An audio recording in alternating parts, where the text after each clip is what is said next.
Hello and welcome back to Badger Outdoors. I was going to be out doing a 3-day extravaganza while camping and a little bit of hiking, but that's all fallen through, so I'm down to a couple of days bike packing in a couple of days. And tonight I just thought I was going to come out tonight anyway, and what the hell. I've been out doing a bit of a recce around the local area for the bike packing to try and find a good camp spot for it, and looking at other wild camping spots as well. So I've had a really cool afternoon actually. I'm now at this site here, which is really close to the the road. It's a really great parking area because hardly anyone is going to be driving up and down there. It's easily within hearing distance if the alarm goes off. There's a load of undergrowth, so anyone that's coming from that parking area up to here is going to have to really be drudging through a load of undergrowth, which I had to. There are no footprints in the mud. I don't think people are coming up here. There's just some footprints over there of some deer, so it looks like no one's really coming around here at the moment. Although since I was last here, and I have been here before, someone's had a fight and they burnt all the logs that were being used as seats, which is a little bit pathetic. But I love this spot. I've been here with my British Army basher and that one Tigris cot that was just there. It's a lovely spot because it's so close to the car, because it's also open over here. It's got pine trees, which I love. Being around pine trees, I love the smell of them. I love going and having a little hunt for some fat wood, which seems to be my new little hobby. Yeah, and tonight, because in my last video I talked about visual light and fires and torches and things like that, this time I thought I'd talk about night vision kit. And night vision is something that I teach at work, from night vision goggles to infrared, passive and active infrared, and thermal. So I've got some examples to show you. Not all the examples that I could come out with, because they can be quite expensive bits of kit, but some are reasonably cheap enough that you could buy them and use them, and I'll talk about that. And I'll talk about the pros and cons of each of them. You may want to know, if you're particularly for stealth camping, what the pros and cons are, because hey, there may be rangers out there who are out and about and you don't want to get on their radar. It may be that you hear a bump in the night and you want something that you can have a quick look around and wonder what that was. It may be that you want to get into somewhere that you're stealth camping and you want to get in there without attracting too much attention, so you may want something stealthy. Instead of a torch that's flashing around, you may want something that's a little bit more stealthy, and it may be that you want to go and look for some wildlife, which is what I do with my kit. One of them I use for rabbit hunting, another one is a bit of fun, and the third one I use with my son and have a little fire and cook some food and then go out and we just watch for some wildlife, and it's actually really good fun and we've had some really great success. Tonight for me is pretty simple. I'm going to get the fire going as soon as possible. I don't want to be eating at 10 o'clock like I was last time. The wind, I think we will see, it's very still. If anything, there's a bit of wind coming this way, so from the fire away from the hammock, so that should be good.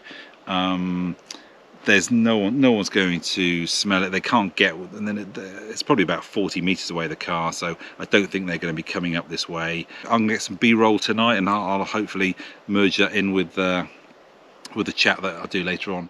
So the kit I'm using today is the Hennessy hammock, which is, if I was going to have one hammock, it may well be a Hennessy hammock because it's got that built-in tarp. I keep the tarp in a snake skin personally. It's a mesh snake skin. I like it that way, and the whole lot then goes into Hennessy snake skins, which are really good. I think they're the best ones out there that I know of anyway. But yeah, so I've got 2 snake skins effectively, and that just keeps the tarp up there ready to deploy if I ever need it. Hennessy is the Explorer XL, which you've probably seen in a video before. I really like it. It's 10.5 foot, so it's not quite the 11 foot that I would normally go for. I've got a Cedar Summit Spark SP1, which is a very good summer sleeping bag. The zip only goes down about halfway. Temperature rating is +9, I think, for comfort, but it does really collapse down into a grapefruit size. Really quite impressive. Fluffs up really well. You can almost see through it. I mean, it's just almost ridiculous. I just can't believe how it keeps me warm. But yeah, I've slept in that down at +3 in a bothy up in Wales in the winter with no problem. And well, there was a problem. It was bloody cold. it was, yeah, and I had clothes on. But I'd say the +9 rating on that is good for me anyway. And then under quilt I've got the Cumulus 250, which is I do love Cumulus, and I've got the 250 and the 450, the longer one. Gets me down to lower temperatures, but again this probably gets me down to, I don't know what it does, about +6, something like that. But today everything over +10, easy. All of this is easy over that. Okay, get some wood cut up now.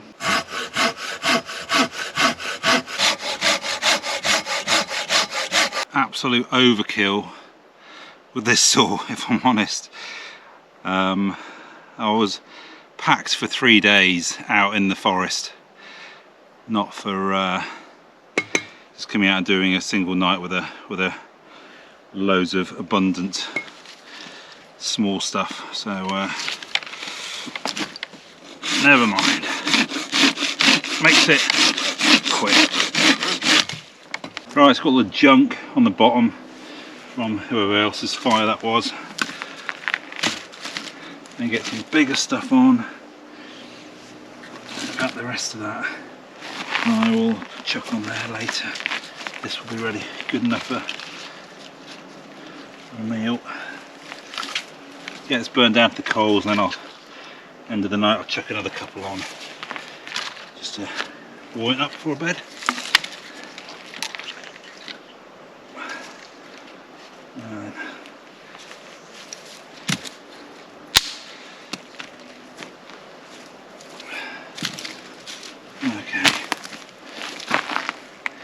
So I've got the hardwood at the bottom, softwood up there. I don't know what this is. Yes, it looks like hardwood. Then we'll go for some next layer. Not going to be pretty, but hopefully it will stay together. Right, my little tin of delights for today. I've got some cotton wool, which hopefully is still soaked in Vaseline, some plugs, a bit of fat wood, and this is I made these a while ago. They go really well, but I wouldn't inhale it. It's a bicycle in a tube, all rolled up, and then a bit of obviously black maskers gorilla tape around that.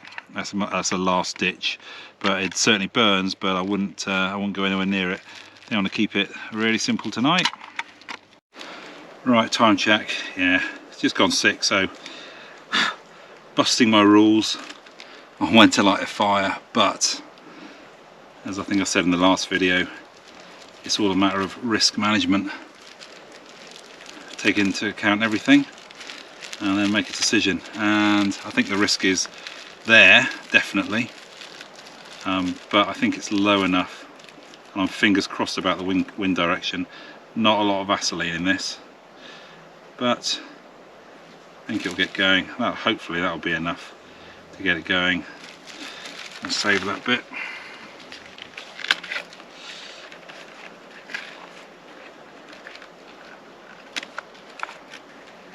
Right,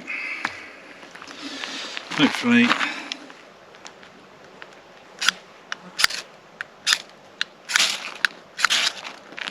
we're off. Don't lose those. Loosely over. I think we're off. Some more on top. That'll do.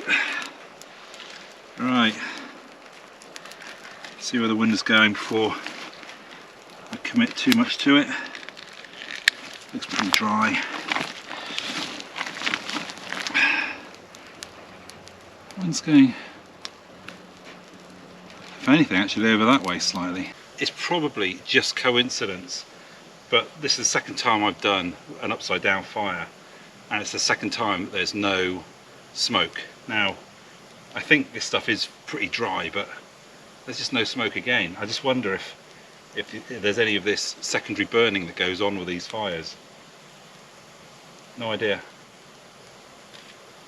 But they always perform really well.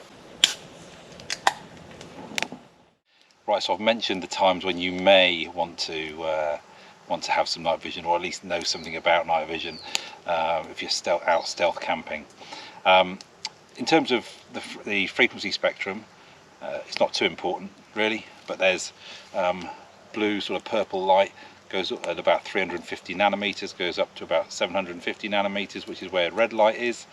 Then you get near infrared, and near infrared goes from about that 750 roughly up to, I think it's into 1,000, at least 1,000, maybe even actually 2,500 I think it might be. That's near infrared. And then you've got all the other infrareds and your far infrared, which is where thermal lies. That's at about 3,000 nanometers. The only reason I mention nanometers is because in the near IR, we're going to talk about infrared in all of this, which is quite a good cheap option for night vision. Is if you're going to buy some near IR kit, it sits very close to the visible spectrum. So if you're going to buy some near IR and you want it to be stealthy, and I'm going to go more into this later on, then you need it to be more than 900 nanometers. So one of the bits of kit I'm going to show you is 940 nanometers, which means I can't see the bulbs. I certainly can't see the beam, and one of the bits of kit I've got is about 850 nanometers, which I can see the bulbs. I certainly can't see the beam still, but I can see the bulbs. But anyway, more on that later. So having a rough understanding about the visible spectrum, so near IR is close to red in the visible spectrum, so therefore there is some way of detecting it, which I'll demo later. So first off then, we're going to talk about night vision goggles or night vision devices. These are either a monocular or binocular. The cost is in those tubes. They are an analog system, and what they're effectively doing, obviously they can be helmet mounted, and you can buy them civilian as well. There's military stuff and you can buy civilian stuff. There are about I think there are 4 generations now. First generation, Gulf War 1, pretty crap. Second generation, better, clearly. Third generation, yeah, this is good kit now. Second generation is okay. Third generation is good bits of kit. Fourth generation I've never seen or used, but I can only imagine that's even better. So these different generations of them. So it's important, if you think you're going to buy some night vision goggles and they're first generation, do not expect them to be particularly good, and certainly not if you're going to use them out in the wilderness, in the woods.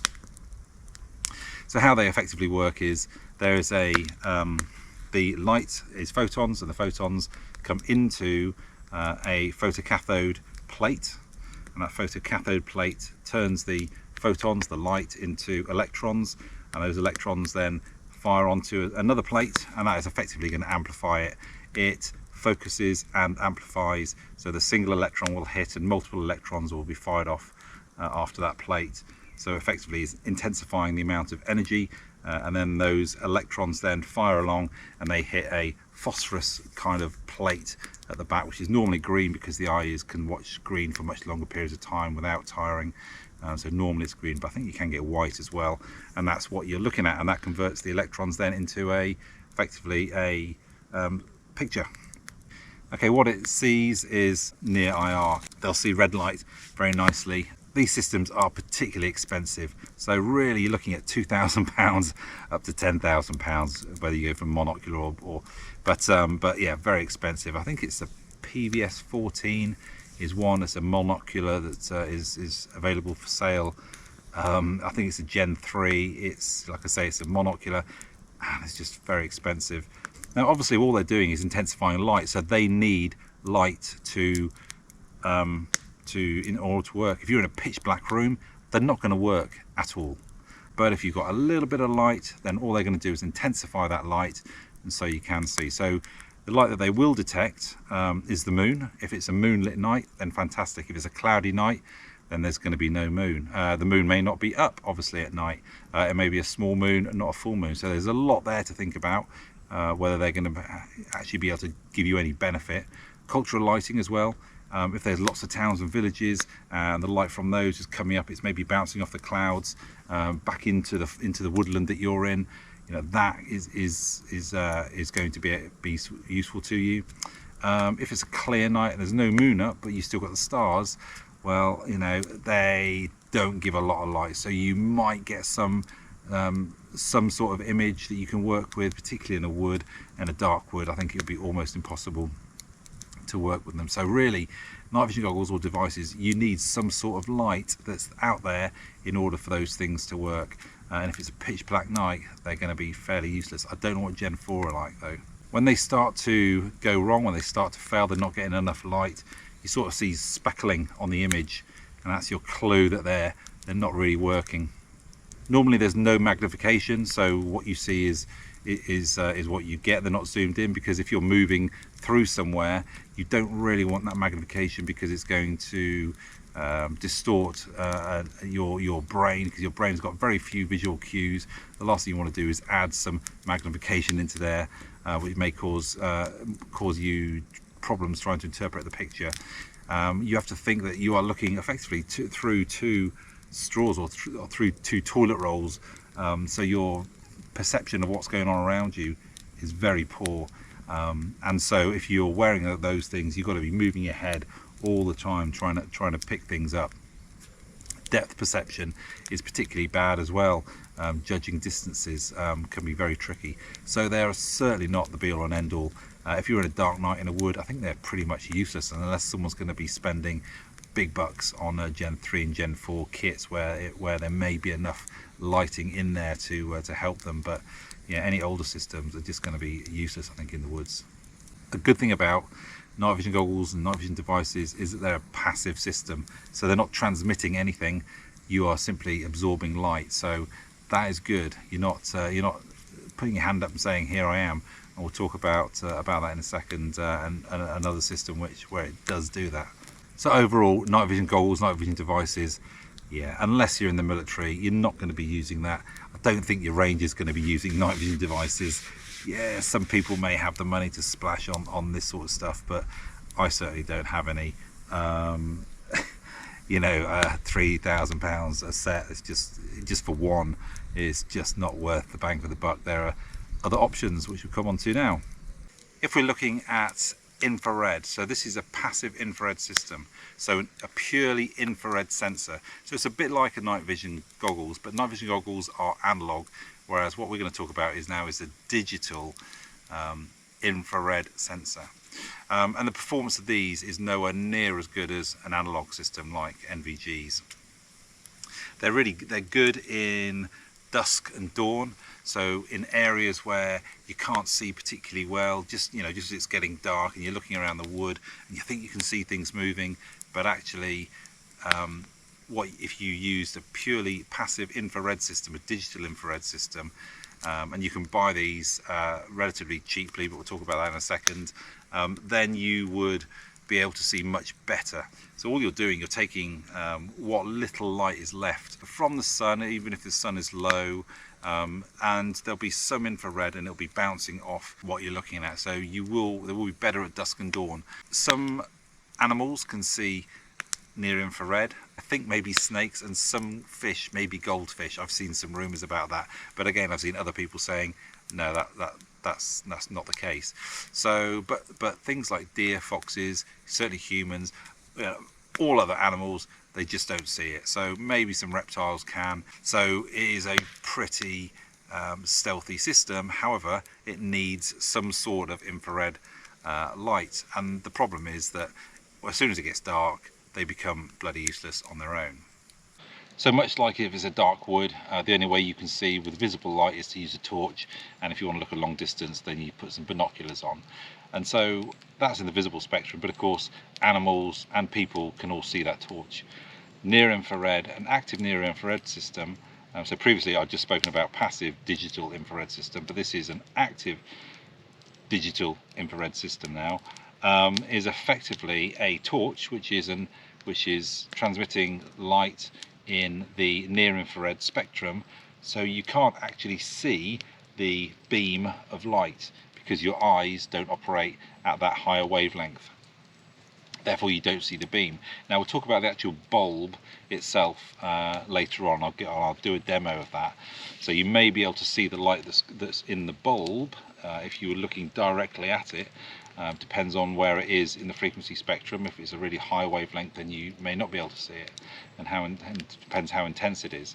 But the beam, certainly your eyes won't be able to see. And so this bulb is going to transmit, and much like in the visible spectrum with a torch, the lights will bounce off objects and it will come back into the sensor. And so now your digital sensor, now it's got a torch effectively illuminating everything, it can now see. The snag with this is clearly that it's an active system that you are transmitting, so you're having to illuminate the whole area with near infrared.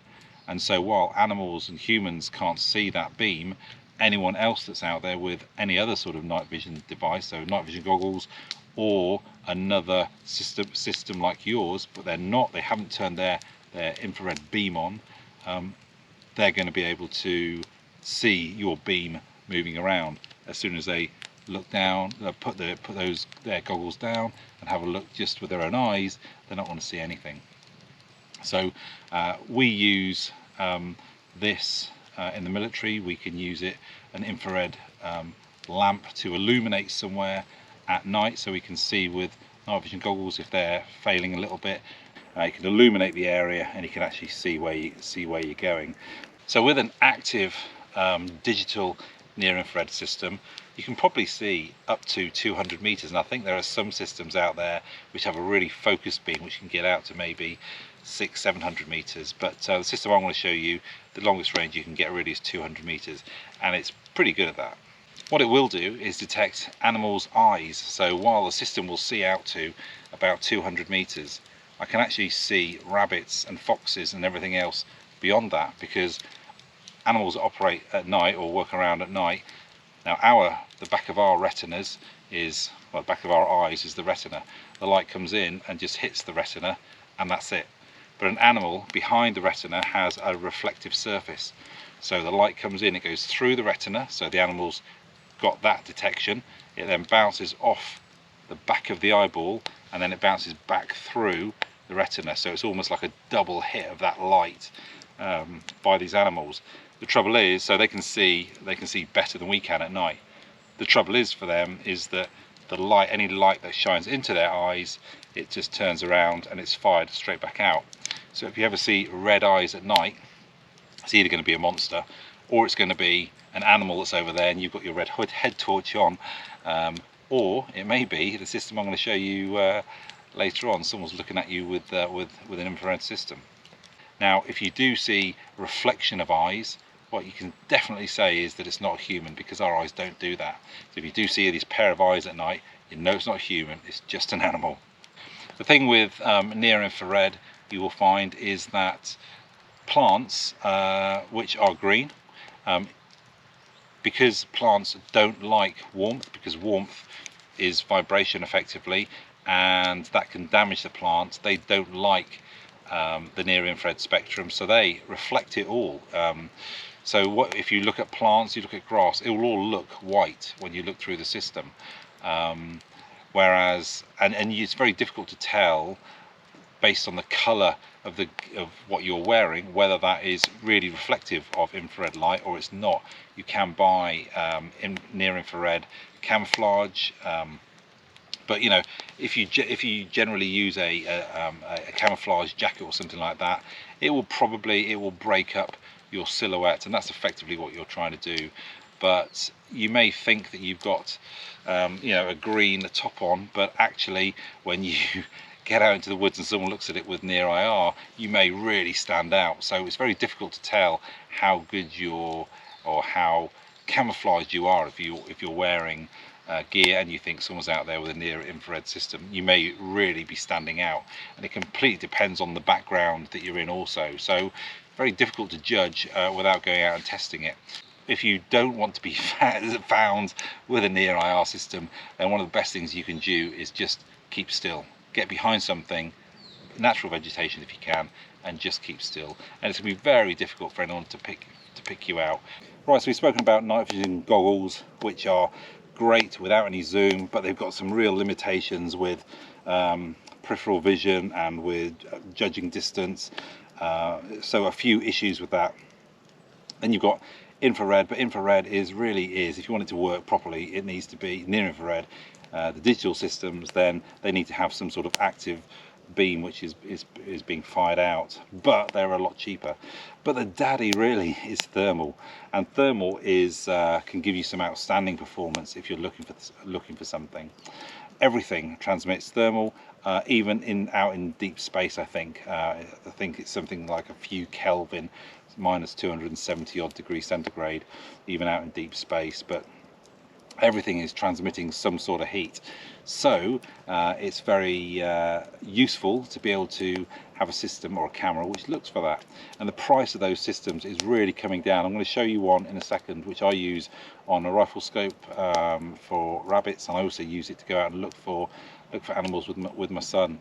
But it costs about £1,000, so they're quite expensive, or just over £1,000. But you can buy some maybe down to 800, but that's probably the cheapest that you're going to get, and the sensor resolution will be lower, etc, etc. But even the system that I've got will pick out a person at 900 meters. You'll detect them at 900 meters. Maybe you won't be able to identify them as a person maybe until they're a little bit closer. So they're the sort of ranges that you get with a civilian system, maybe up to 2.5 kilometers with the 50mm sensor. Aircraft systems and military systems you'll see a lot further, which I won't go into, but it is stunning what you can see with them. I'll tell you what you can't see. You can't see, and this is not through any military experience, just general knowledge on thermal systems, you can't see through buildings. What was the film Patriot Games, where they're watching the SAS move into some buildings and whack the bad guys, and they're looking at it from space with a thermal, yeah, and they're watching, you can see them go inside the building, and yeah, that just doesn't happen. Thermal, it won't even see through a tarp, it won't even see through a 1mm bit of mylar blanket, because it simply can't do that, because if the mylar blanket isn't warming up, then it's not going to see what's the other side. So there we go. There's some myths dispelled about thermal, but it is very good in the woods at night if you want to find anything that's living, as long as it's not hidden by plants or trees or anything else in the way. And even if it's hiding behind a bush, some bits of it might be sticking out, or through little gaps through the bush, and you just get that really obvious hot spot, and it is very obvious. So whereas near infrared, if someone's stationary and still, they can camouflage themselves quite well, they can be difficult to detect unless they move. Thermal will pick them up, which I'm going to show you. Another good thing about thermal is it's completely passive, so you're not transmitting anything, you're just absorbing all that heat picture from what's around you. And it's quite interesting to look at trees. You can see at night trees are warmer, they are giving off some heat. So if you're ever cold at night, then if you're going to have to sleep, then maybe sleep next to a tree, because it is giving off some heat, which is quite obvious, whereas plants, grass, etc. far less. Another thing, if you're in the wood and you're going to light a fire and you think the ranger's got thermal, he's going to pick that fire out real easy. So even when you don't think you're going to see it visually, just that little glint of a fire becomes very obvious on thermal. However, if there's no fire and you're tucked up in your sleeping bag, and that has got a lot of loft in it, you're really not going to be giving out any heat. All that heat is being kept inside the sleeping bag, so you're not going to be seen if you just into your sleeping bag. A very good thermal protection. Equally, a tarp. You've got a tarp over you, or a tent. It's not until the warmth of the air inside the tent starts to heat up the tent that it will start to stand out. So a tarp with a bit of a cool breeze going through it is going to be pretty stealthy. Okay, so there are the three options that are out there. Night vision goggles in the woods. Now, unless someone's going to spend a lot of money, and there's some background lighting, some lighting from a town that's bouncing off the clouds, then maybe, or it's a moonlit night, then maybe they're going to be good. But they're going to have to be top end bits of kit and pretty expensive. You then got thermal, again fairly expensive, but really good at picking out animals and anything like that, whether it's stationary or moving. It's a brilliant system, but still a fairly expensive bit of kit, but the good thing is it is completely passive. And then if you want to go down to the much cheaper end of the spectrum, then you're into your standard digital IR sent camera, which is a light bulb, an IR light bulb, and a sensor below it. And there you're getting down to about £150 for one of those. But 60 meters in the woods, that's absolutely fine. You could move through the woods fairly undetected, and it's a really good little cheap option.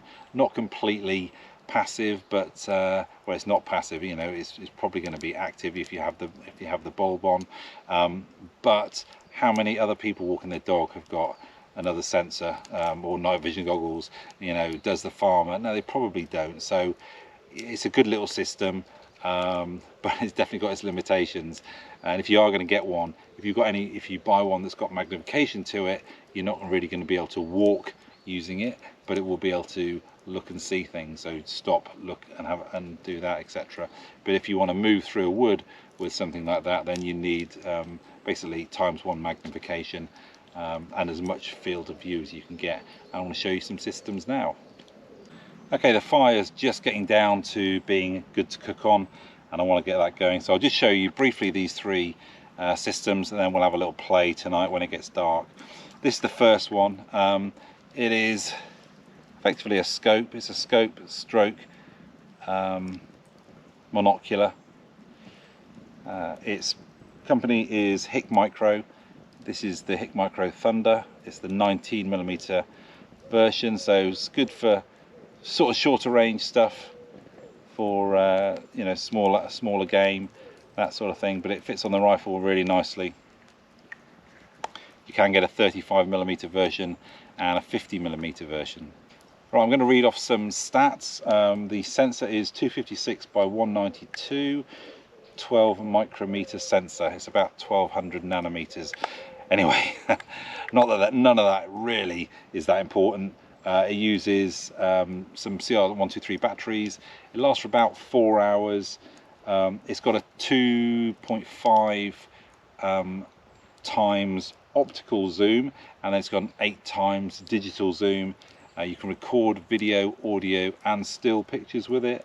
The display is a 1024 OLED display, and the field of view is 9.2 degrees. So, you know, it's a pretty reasonable bit of kit. The technology in it is the same as the 35 and the 50 mil version. It's just that the resolution of the sensor just isn't quite as good as those. But really, for picking out people, you know, this thing will detect a person at 900 meters, and I can certainly say I can say, yeah, that's definitely a person at about 500-600 meters.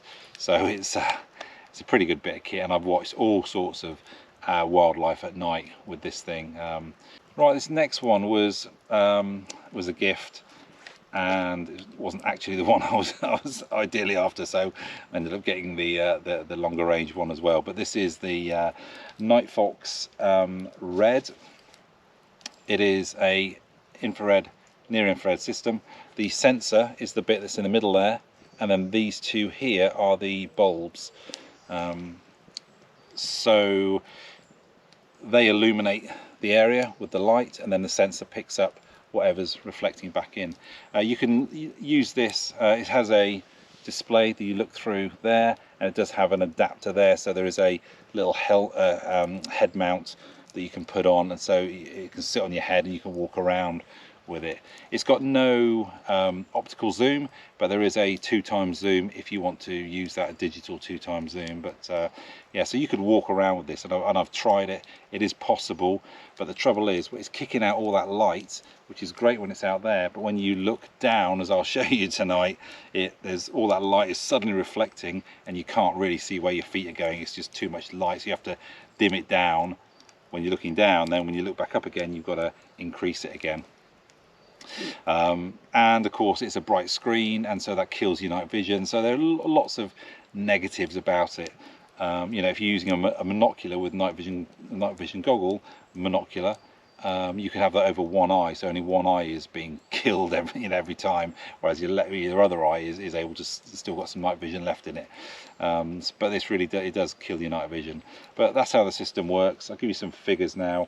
It's the good thing about it is it's got a really good field of view. It's 55-degree field of view because it's got no digital zoom to no optical zoom to it, so you really can see a really good view of what's around you, which I really do like. It uses an 18650 battery, just a single one of those.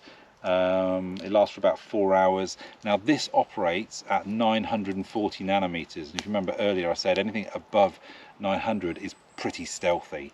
So their normal cameras, which I'll show you in a second, that operate at about 850, they moved this one up to 940 because some people were saying they could see. So when this turns on, and you'll see it tonight, you will see the two red eyes. They effectively look like two red eyes. You can't see the beam, but if you get within, I would say, about 10 degrees of looking directly into the bulb, within 10 degrees, and all of a sudden you can see these two sort of pinkish eyes, and that is, yeah, this is it's not bad on these. You know, if I have this on a lower setting, you won't see anything at all.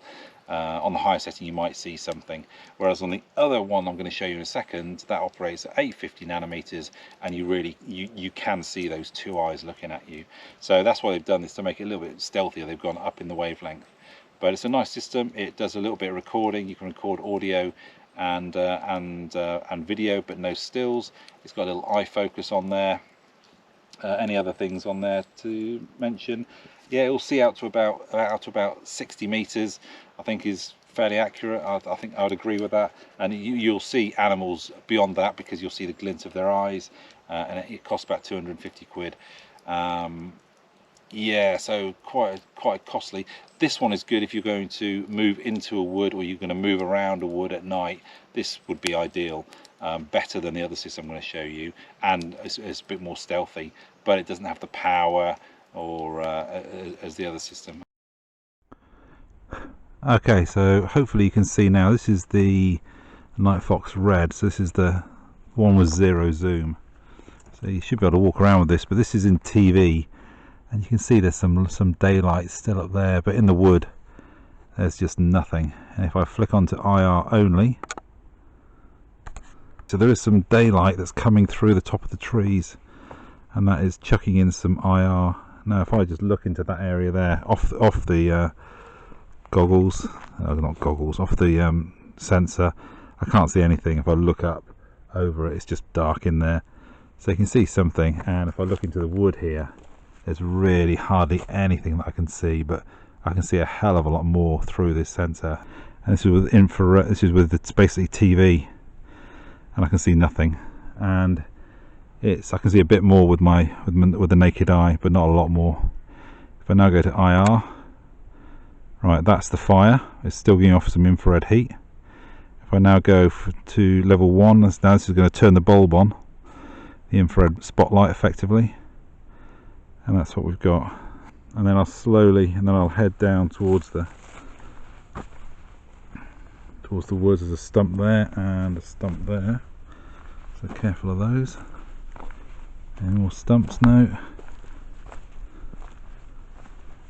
Absolutely, it's pitch black now. I can't see a bloody thing. Can't see a thing. There you go. So at least you can see something.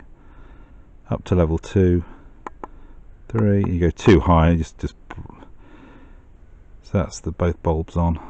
Okay, the other system is another Nightfox camera. This one is the Vulps. It's I use this for hunting for rabbits, and the reason I do that is because it's also got a built-in rangefinder. So it's very similar setup. You see the sensor is in the middle, then you've got the two bulbs either side, and these are double the power of the other bulbs.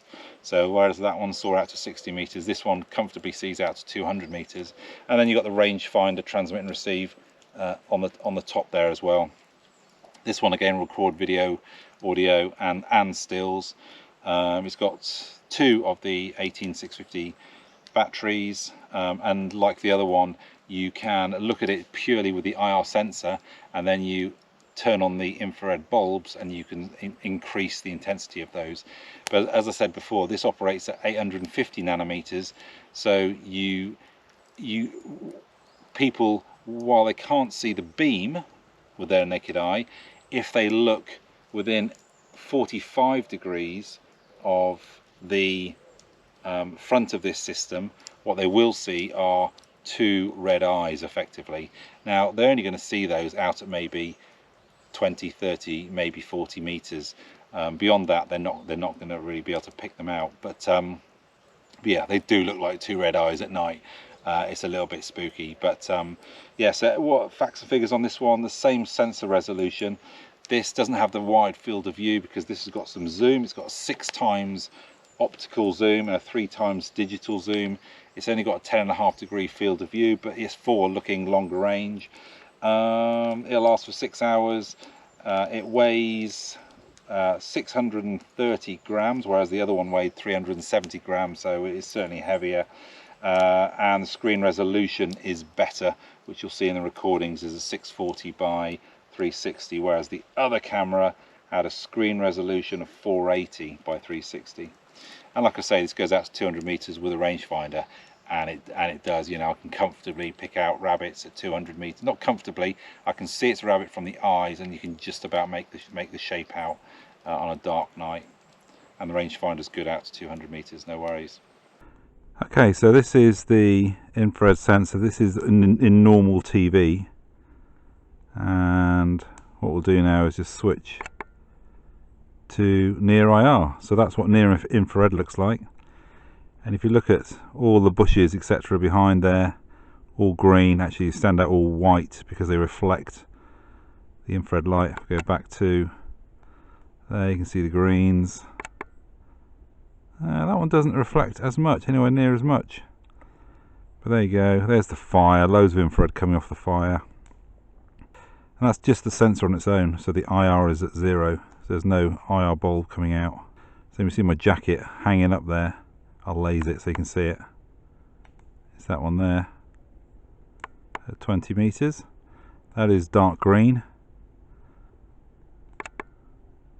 But you see it's black when it's looked there. So if I was trying to hide in the green bush would all be white, and that would be dark black.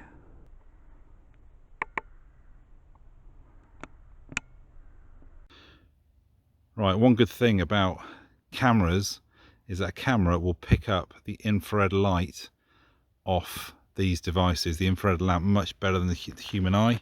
So if you look where I'm looking at, the camera's looking, I'm looking with my own eyes, I can see nothing, it's pitch black there. But you can see that dot, and that dot on the camera's recording is actually the IR sensors, and now I still can't see anything, it's just dark. And you can see the red eyes. Now I can see, I'm stood right in front, about 10 degrees off now, I'm right in front, and I can see those two red eyes looking at me. But you've got to be right in front of them. So if you ever see two red eyes looking at you, you know they are definitely out there looking at you. This is why, if you ever think that someone's out there watching you, then get your camera out, because you will seriously pick them up. Right, I'm just going to turn this off and go further away. So yeah, see these volts, because of the frequency they operate at, I've got to be really careful when I'm walking, is not stealthy, particularly if the camera's looking right at you and you look right at the camera, you will see that someone's looking at you with infrared, and your mobile phone will help you to pick them out in the dark. Yeah, so this is the Nightfox Red. This is on full power. Oh no, I can just about see two really faint. I'm standing about 15 meters away, no, 10 meters away, and I can just about see two little red eyes looking at me. But I wouldn't, if I just scanned around, I would never see that. Mobile phone picks it up there quite nicely. Yeah. And that's the benefit of having something that's above 900 nanometers. Right, tonight we're going to have some smash, hopefully, if I remember it, and just some pork chops. Pork chops, pork loin, I don't know what they are. Bits of pork, which I've doused in all sorts of yummy bits. Get those in there. Maybe not big enough. not particularly flash at all, as you will have got from my videos. Chuck that on, and the hot water, stick that down there.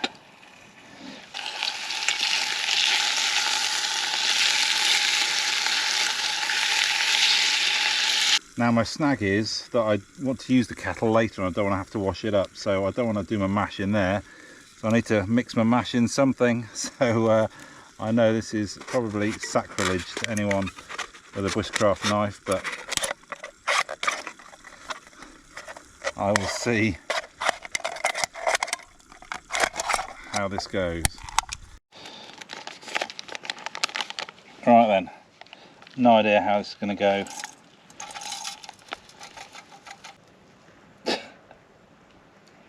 Well, it's smash. It's kind of a smash. Now I can't get it. Oh, let's try using that.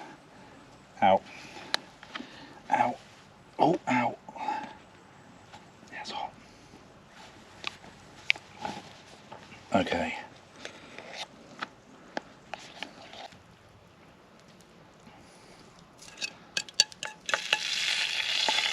And then to cut with, my new camp knife.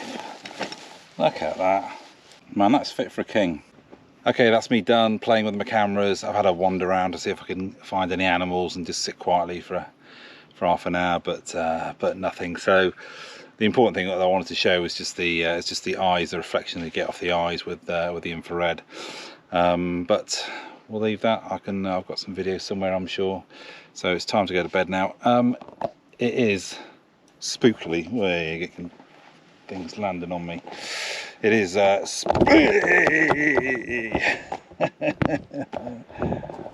being attacked by moths as soon as I turn these lights on. It's nuts out there. So and slugs everywhere. That's great. So I'm hibernating in here. Anyway, I will see you in the morning. Take care.